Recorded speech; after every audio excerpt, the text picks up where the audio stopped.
అందరికీ నమస్కారం అండి. నా పేరు రాజేష్. ఈరోజు మనం వచ్చేసి ఇక్కడ దీన్ని ఏమంటారండి, చిలకడ దుంప అంటారా ఏమంటారో తెలియదు. ఒకసారి మీరే చూడండి.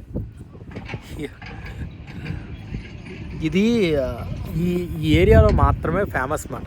అంటే మీరు అనుకోవచ్చు ఇదేంట్రా బాబు ఎక్కడైనా దొరుకుతుంది కదా, ఇప్పుడు ఇక్కడ ఫేమస్ అంటున్నాడు అని చెప్పేసి. అసలు మీకు చెప్తాను, ఇక్కడ ఇక్కడ పండించే దుంపలు చాలా స్పెషల్ మాట. అసలు ఏంటంటే ఇక్కడ సాయిల్ స్పెషల్ యాక్చువల్లీ. ఈ సాయిల్‌లో ఏదో మినరల్స్ ఏవో ఉంటాయంటండి. యాక్చువల్లీ మీరు చాలా చోట్ల వినే ఉంటారు. చైనాలోనే రేర్ ఎర్త్ మెటల్స్ అన్నీ చైనాలోనే దొరుకుతాయి. ఎక్కడా దొరకవు ప్రపంచంలో. నిజంగా ఈ విషయం నిజమే ఇది. చైనాలోనే అంత రేరెస్ట్ ఎర్త్ మెటల్స్ అన్నీ దొరుకుతాయి. సో అలాంటి ఒక ఏరియా మాట ఇది. ఈ ఏరియాలో డిఫరెంట్ రేరెస్ట్ ఎర్త్ మినరల్స్ దొరుకుతాయంట ఈ ఏరియాలో. సో ఈ దుంపలు ఇక్కడ పెరగడం వల్ల దానికి ఉన్న పౌష్టికాహారాలు కావచ్చు, లేదంటే వాళ్ళకి వ్యాధి నిరోధక శక్తే కావచ్చు, లేదంటే ఏమంటారు ఏదో ఒకటి ఇలాంటివన్నీ కూడా ఉంటాయి మాట ఈ దుంపలు. సో ఇక్కడి నుంచి మొత్తం ఎక్కడ చైనా అంతా సప్లై అవుతాయి. ఇక్కడ ఏం చేస్తారంటే పెద్ద పెద్ద ఓనర్స్ ఉంటారు. వాళ్ళు ఏం చేస్తారంటే మొత్తం అంతా లీజ్కి తీసేసుకుంటారు గవర్నమెంట్ దగ్గర నుంచి. ఇక్కడ స్థలాలు కొనటం అనేది ఉండదండి చైనాలో. దీని గురించి ఒక సపరేట్ వీడియో చేస్తానండి. ఎందుకంటే స్థలాలు ఇల్లు కూడా పర్మనెంట్ కాదు ఇక్కడ చైనాలో. ఏది ఎప్పుడైనా గవర్నమెంట్ అడిగితే వెనక్కి ఇచ్చేయాలి, ఇంకా అది తప్పని పరిస్థితి. సో అది ఒకవైపులో చూసుకుంటే డెవలప్మెంట్కి బాగానే ఉంటుంది, ఇంకోవైపు చూసుకున్నా బాగానే ఉంటుంది యాక్చువల్లీ. కానీ కొన్ని వైపులో బాగోదు. అది మనం సపరేట్ వీడియోలో మాట్లాడుకుందాంలేండి. అయితే ఈ మాత్రం ఇవ్వండి. ఇదిగోండి వీళ్ళు వచ్చేసి అట్లా ఏం చేస్తారంటే ఆ దుంపల్ని జాగ్రత్తగా చేతితో తీస్తారన్నమాట. ఫస్ట్ అక్కడ నుంచి క్రొక్లైన్ ఉంచండి, దాని నుంచి ఏం చేస్తారంటే తీస్తుంది. అది ఒక లైన్ చేస్తుంది. ఏంటంటే ఇక్కడ ఆ క్రెయిన్ ఆపరేటర్ కూడా చాలా ఏంటది ఎక్స్పీరియన్స్ అనమాట. ఆ దుంప మీద స్క్రాచ్ పడకూడదంట. ఆ దుంప మీద స్క్రాచ్ పడితే దాని వాల్యూ పోతుంది. సో దాని దుంప మీద మాత్రం స్క్రాచ్ పడనివ్వకుండా చాలా చక్కగా తెస్తారు. అది కొంచెం దుంపలాగా అలా వచ్చేస్తుంది. ఆ క్రెయిన్ ఆపరేటర్కి ఎంత ఎక్స్పీరియన్స్ ఉందో తెలియదు, కానీ కరెక్ట్గా దుంప ముందుకి ఇలా తవ్వి తీస్తాడనమాట. యువతలేపు అంతా అయిపోయింది. యువతలేపు అంతా తవ్వేశాడు, ఆల్రెడీ తవ్వేశాడు, దాన్ని మళ్ళీ పూర్తి చేశాడు. అబ్బో ఇతనేండి ఓనరు నా దగ్గరికి వస్తున్నాడు చూడండి. అది ఏ కంట్రీ నుంచి వచ్చావు అని అడుగుతున్నాడు అనమాట. అదిగోండి ఇది దుంప, ఇదిగోండి మన ఫోటోలు కూడా తీసుకుంటున్నాడు. అబ్బో నన్ను యూట్యూబ్లో చూశాడంటండోయ్, నేను ఫేమస్ మామూలుగా కాదు కదా, అప్పుడప్పుడు అలా అనిపిస్తుంది అంతే. ఏదో ఒకళ్ళిద్దరు చూస్తారండి, అదే దాని మించి ఏముందలేదండి. ఇదండి వాటి. సో ఈ దుంపలన్నీ ఇక్కడి నుంచి వెళ్తాయి. ఇతనే మెయిన్ ఓనర్ అనమాట.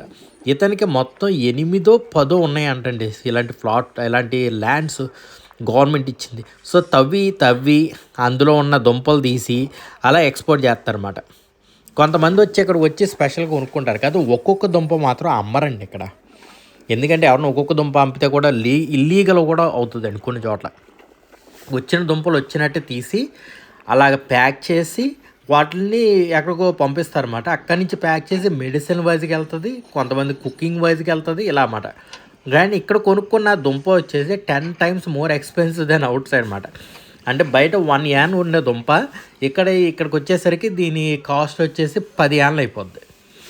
కాబట్టి చూసారుగా వాళ్ళ కష్టాలు ఆదేస్తున్నారు. కొన్ని ఉంటాయండి, అంటే ఇది ఆల్రెడీ సెకండ్ టైప్ అంట. ఫస్ట్ టైం తీసిన గోధుల్లో ఉంటాయండి, ఒక్కొక్కటి కనీసం 4 feet 5 feet ఉంటాయండి దుంపలు నిజంగా. కానీ మిస్ అయిపోయాం మనం, ఆ టైంకి రాలేదు. వచ్చిండుంటే ఖచ్చితంగా దొరికాయి మనం చూపించడానికి. ఇప్పుడు ఇది దొరకడం కూడా చాలా కష్టంలేండి, కానీ దొరికి ఏదో మొత్తానికి అయితే దొరికేసింది. ఎంత కష్టపడి తెస్తున్నారు చూసారండి దుంపల్ని. ఇండియాలో కూడా ఇలా ఉంటాయి కదండి, ఇలాగే తీస్తారా లేదంటే మామూలుగా గొయ్యి తీసేస్తారా? ఒకసారి మీరే చెప్పండి నాకు కామెంట్స్లో. ఎందుకంటే నాకు అంతగా అలవాటు అంటే తెలియదు. ఏదో నాకు తెలిసినంత వరకు సినిమాల్లో చూస్తుంది తప్ప బయట ఎవరు దుంపలు తీయడం చూడలేదు. ఎందుకంటే మాస్కు కొల్లేరు సైడు ఆ సైడ్ వచ్చేసి ఇవి రైస్ ఉంటుంది, లేదంటే ఇలాంటివి ఉంటాయి, క్రాప్స్ ఉంటాయి. కానీ అదిగో మొత్తం చెప్తున్నాడు చూడండి.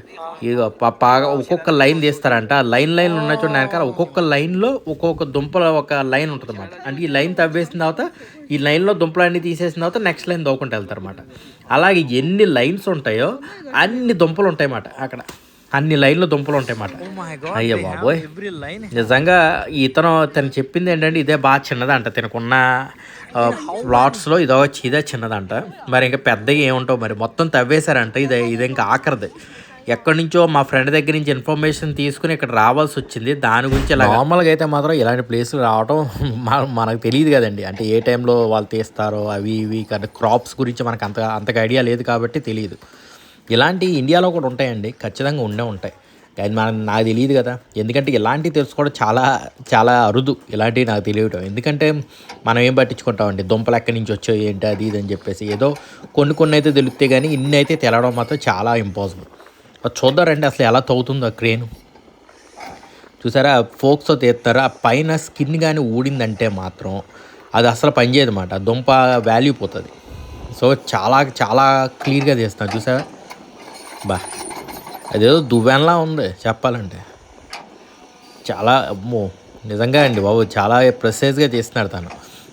వెనకాల ఉన్న చూడండి లైన్ల కింద అలా పొలాలు గట్లు వేస్తా చూడండి, ఆ లైన్లో ఉన్న చూడండి, ఆ లైన్లు మాట ఒక్కొక్క లైన్లో ఉంటాయి అన్నమాట ఇలాగ. ఆ మిగతా ఏంటంటే తినకున్న ల్యాండ్స్ ఇది స్మాలెస్ట్ ల్యాండ్ అంట.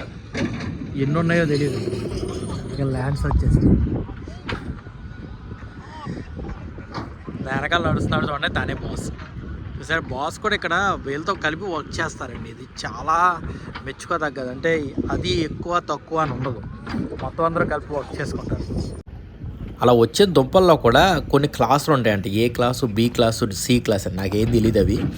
సో అందులో వీళ్ళు చెక్ చేస్తారు. ఈ కొన్ని దుంపలు వచ్చేసి ఏ క్లాస్కి వెళ్తాయి, అవి వచ్చేసి చాలా హై ప్రోటీన్స్ హై విటమిన్స్ ఏవో ఉంటాయన్నమాట. ఇవన్నీ ఏంటంటే మెడిసిన్కి వెళ్తాయి. బి క్లాస్ వచ్చేసి ఏంటంటే చిన్న చిన్న టీస్ తయారీ వాటికి వెళ్తాయి. సి క్లాస్ వచ్చేసి ఏంటంటే మామూలుగా బయట అమ్మేస్తారు అన్నమాట. అది ఇక్కడ ట్రెడిషనల్గా కొన్ని డ్యాన్సులు అయితే చేస్తారన్నమాట. ఇది వచ్చే పల్లెటూరు డ్యాన్స్ అనమాట ఇవన్నీ.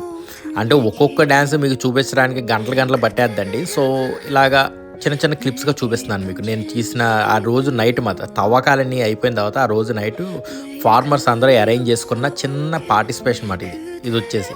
అందరూ వచ్చేసి ఫార్మర్స్ లాగా డిఫరెంట్ కల్చర్స్ కింద అలా డ్యాన్సులు చేస్తే తీసుకున్నాయన్నమాట. మీకు కనుక ఫుల్ వీడియో కావాలంటే నాకు కింద కామెంట్లో చెప్పండి, ఖచ్చితంగా ఈ డ్యాన్స్ వీడియోలో ఫుల్ వీడియోలు చేసి మీకు పెడతాను. అయితే మీరు చూడండి, ఇదిగోండి సాయిల్ ఇదేనండి వాళ్ళు చెప్పిన పెద్ద ప్రోటీనెస్ విటమినెస్ వాట్ ఎవర్ ఇట్ ఈస్ అలాంటి సాయిల్ మాట. ఇది చాలా గట్టిగా ఉందండి, అబ్బో రాళ్ళుగా ఉంది. ఇదిగోండి పక్కన ఇదో ట్రాక్టర్. ఇది ఏంటో వెరైటీగా ఉంది, మన ట్రాక్టర్ లాగా అస్సలు లేదు. అది ఏంటో కూడా తెలియట్లేదు నాకు. మేబీ అది మొక్కల్లో నీళ్లు పెట్టడానికో ఏదో చేయడానికో అయ్యి ఉంటుంది ఇది ఖచ్చితంగా. ఈ ట్రాక్టర్ వచ్చేసి నార్మల్ ట్రాక్టర్ మాత్రం ఖచ్చితంగా కాదు.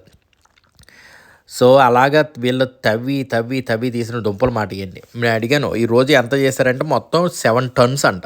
బాబోయ్. ఈ వీడియో కనుక మీకు నచ్చినట్టయితే like and subscribe my channel. మళ్ళీ ఇలాంటి కాంటెంట్తో మళ్ళీ మీ ముందుకు వస్తాను. అంతవరకు మీ రాజేష్. జై హింద్.